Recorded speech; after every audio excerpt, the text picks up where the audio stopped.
Well, Wong Chen is a Member of Parliament and is from Anwar Ibrahim's People's Justice Party. He joins us online from Kuala Lumpur. Wong Chen, many thanks for your time. Now, all of your party MPs have been on hold for a meeting this evening. Have you had a chance to get together? Has there been any progress on Mr Anwar's statement of earlier today? At the moment, we are just waiting for further instructions, but we've been on the WhatsApp chat a lot, as you can imagine. And tell me, on that chat, are you convinced that Anwar Ibrahim does have the numbers to unseat this government? No, we are absolutely very hopeful and cautiously optimistic that we can form a government in the next few days. However, there is a process that we have to go through, and that is Anwar having to have an audience with the king first. And in that meeting, Anwar has to show proof that he has majority of the MPs with him. So what proof is he going to provide to the king? Normally, in this kind of situation, the proof will come in the form of statutory declaration signed by the MPs. So in this case, he would show the king that he has these declarations in the majority. He hinted at that press conference today that he had up to 2/3 of a majority. Now, that would be significant. Does he have those numbers? I think he said that it's close to two-thirds. So if he has those numbers in the form of statutory declarations, then the king will have to give him a proper audience. And then, on the other hand, the king also needs to give an audience to the current prime minister. And that's the process we have to go through. Yeah. Of course, the king is currently in hospital. It is not a serious issue, but he could be there for another day or two. Did Anwar mistime this announcement?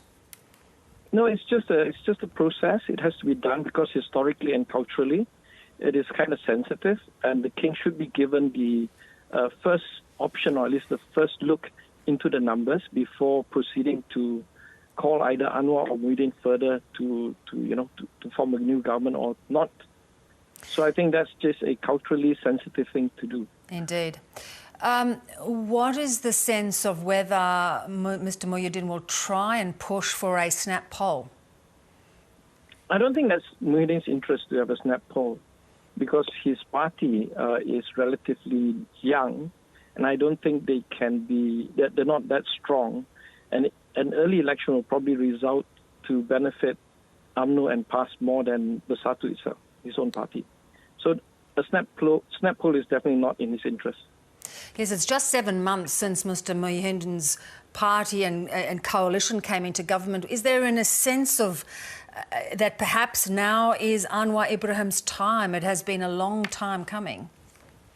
I think there is a lot of complaints from his own backbenchers, Muhyiddin's own backbenchers, and that in particular we've been hearing coming from the UMNO side and other smaller parties, in the sense that there is no concept of true policy or true direction.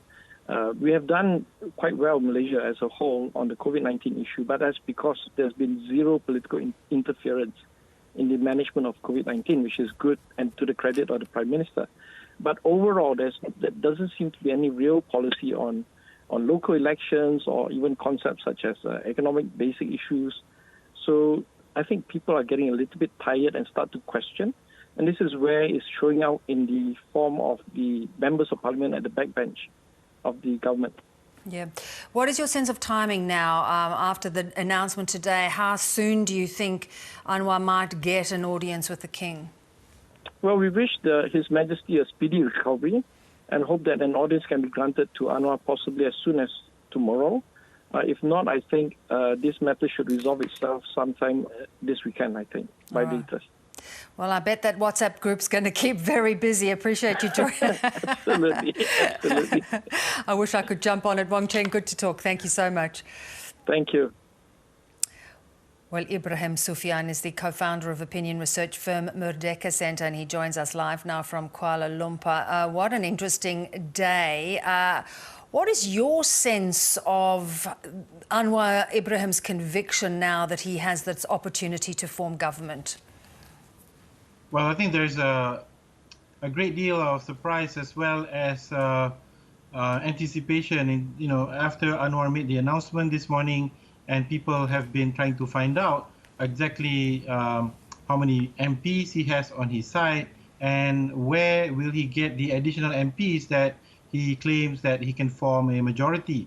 we do know that he has 91 MPs from within his coalition. But in his announcement, I think people have been analyzing this, and people are saying that he didn't mention Dr. Mahathir's small group of party, nor did he specifically mention the opposition party that's currently running the state of Sabah. And so the widespread speculation is that the numbers are going to come from members of the current ruling coalition, presumably UMNO. And this is aided by the statement from UMNO president today, Zahid Hamidi, which says that the party cannot stop if its members of parliament were to support Anwar Ibrahim. And so that is, I think, the anticipation right now in terms of where Anwar might be able to pull support. And it was, there's also, sorry, go ahead. No, and your point is valid. His statement was almost more than they can't do anything. They would say that they would support their MPs switching sides to Anwar. So you get that sense that there is that tacit approval for it. Certainly, there is a tacit approval to allow for this. But in the afternoon today, some MPs from UMNO that are serving as ministers in Muhyiddin Yassin's government have come out to say that they support the Prime Minister. So I get a sense that not everyone in UMNO or some of the other parties are fully with Anwar Ibrahim on this. However, Anwar has not displayed or mentioned who those individuals are supporting him. Presumably, he wants to keep them on his side and until he gets an audience with the king, at which point he will prove that he has the support of those individuals. So, it's a game of wait and see whether or not Anwar Ibrahim really has the numbers of MPs that he claims to have. But should he have close to 2/3 of MPs with a statutory declaration, as we've just heard, would the king have any choice but to allow him to have the opportunity to form government, do you think? Well, I think it will also involve the king will also have to have an audience with the Prime Minister. I think the Prime Minister will also have an opportunity to disprove Anwar Ibrahim's claims of having support, at which point I think the Prime Minister actually has an option to dissolve Parliament and then call for fresh elections. That is also a possible outcome from this current drama that we see unfolding. Indeed. We know when the current government came in, the numbers were mercurial. It wasn't clear until the very last minute. Do you think they have firmed up behind Anwar in the 7-month period, given that there is this dissatisfaction with the government? Well, I do not think that it has solidified behind Anwar. What we do know is that within Muhyiddin, the current government's inter-party relationship, there are some friction, there's some unmet expectations within coalition partners. And we can see that this has played out in the current small state election in Sabah. We can see there's some discomfort within members of the current ruling coalition. And in some part of me, I feel that this could also be a signal from member of the ruling party's coalition partners to signal to the Prime Minister that they're not happy about certain things. And so this is, I think, going to unfold, and that the numbers that Mr. Anwar Ibrahim claims to have may not be as solid as what is made out to be. And that in itself is a question I'd like to put to you about the timing. Do you think Anwar miscalculated, given the king was in hospital? Should he have got that audience with the king before he made this declaration? Well, I think, here in Malaysia, there's a lot of things that have been done that's not announced, and so I would presume that what we are seeing here is a bit of choreography, where I think some institutions would want to have a bit more time to process what is happening before they actually face it head on and have to deal with it. And so this allows for the players, whether the palace, the ruling government, and Mr. Anwar Ibrahim's team, to actually plan and gain their support prior to the audience being called. Fascinating times. We will watch with interest. Thanks so much for your time. Thank you.